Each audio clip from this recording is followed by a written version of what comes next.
येथे आम्ही तहसील कार्यालयावर मोर्चा घेऊन आलेलो आहोत। आमच्या प्रमुख मागण्या आहेत। त्यांनी जो आम्हाला 5,000 रुपये मानधन वाढवले, सरकार फक्त आम्हाला 3,000 मानधन देते आणि 2,000 हे कामाच्या निकषावर ठेवलेलं आहे। तर ते कामाचा निकष असं आहे का सरकारने जो मोबाईल दिला त्या मोबाईलला रेंज राहत नाही। जे सिम कार्ड दिले ते 2 GB आहे। सरकारने आम्हाला 5 GB मोबाईल द्यावा आणि नंतर आमच्याकडून कामाची अपेक्षा करावा। ते सरकारने जे काही निकष लावलेले ते त्यांच्या मोबाईलवरती काम होत नसल्यामुळे ते निकष काही पूर्ण होत नाही आणि आम्हाला जो प्रोत्साहन भत्ता आहे तो मिळत नाही। तर सरकारकडे आमची ही मागणी आहे का सरकारने आम्हाला सरसकट 2,000 हा प्रोत्साहन भत्ता प्रत्येकीला द्यावा आणि तो मानधनामध्ये जमा करावा।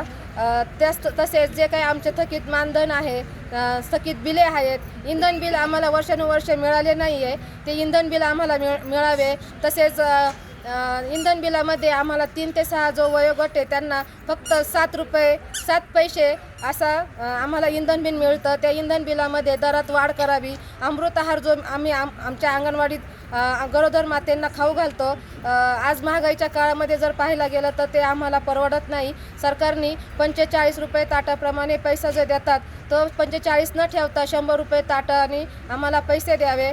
आज थंडीच्या काळामध्ये जे अंड्यांचे जे भाव वाढलेले आहेत ते खूप 10 रुपयाला जे अंडं मिळतं ते आम्हाला देणे परवडत नाही। सरकार आम्हाला 6 रुपये अंड्यासाठी देतं आणि आज अंड्याचा भाव 10 असल्यामुळे आम्हाला तो अंड्याचं आम्ही अंडी देऊ शकत नाही।